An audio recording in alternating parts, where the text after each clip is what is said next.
তাড়াহুড়ো করে সকালবেলা রান্নাটা বসিয়ে দিয়েছি, তাই প্রথম দিয়ে ব্লগটা শুরু করতে পারিনি। দেখতেই পারলে আমার কিন্তু কড়াই ইলিশ মাছ বসে গেছে, আর সেটা আমি নামিয়ে এখন বসিয়ে দিয়েছি আলু পোস্ত। আর আলু পোস্ত তো আমার খুব পছন্দের একটা জিনিস, আমি খুব পছন্দ করি। আর আজকে কিন্তু একদম সিম্পল রান্না করব ঠিক করেছি। ইলিশ মাছ তো মানে সরষে ইলিশ তো নেমে গেছে, এখন এটা করব আলুর পোস্ত। তার সঙ্গে আমার আর একটা জিনিসও হয়ে গেছে, সেটা হলো ডাল।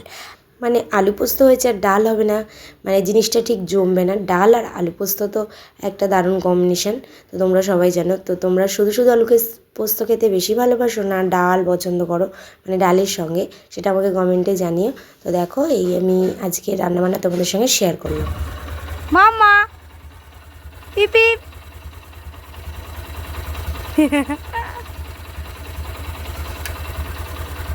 চলে আসো এবার এবার চলে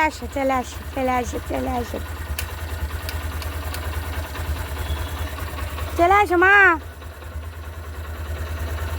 চলে আসো।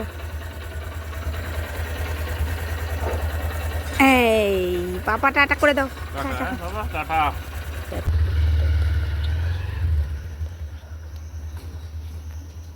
চলে গেল পাপা, চলে গেল, টাটা হয়ে গেল মুখটা। চলো এখন ঘরে যাবো। মামামের বাবা চলে যাওয়ার পর আমার কিন্তু রান্নাঘরের কাজ কমপ্লিট সারাদিনের মতন। এখন চলে এসেছি নিজের ঘর গোছাতে মামামকে বসিয়ে। দেখো আমি চা নিয়ে বসে পড়েছি, আর মামাম আমার চায়ের প্লেট থেকে বিস্কুটটা নিচ্ছে। তাই একা তো আর খেতে পারি না, তাই ওকে একটু চাটতে দিলাম। ওর কিন্তু বিস্কুট আলাদা, ওকে এই বিস্কুট দেওয়া হয় না, যেহেতু এইসব বিস্কুটের সুগার থাকে, ওই জন্য আমি ওকে দিই না। তো আমাদের বিস্কুট দেখলেও ছুটে আসে, তাই ওর জন্য বিস্কুট আনা হয়েছে। আর ও এখনও খেতেও শেখেনি, শুধু খেলা করার জন্যই দিই।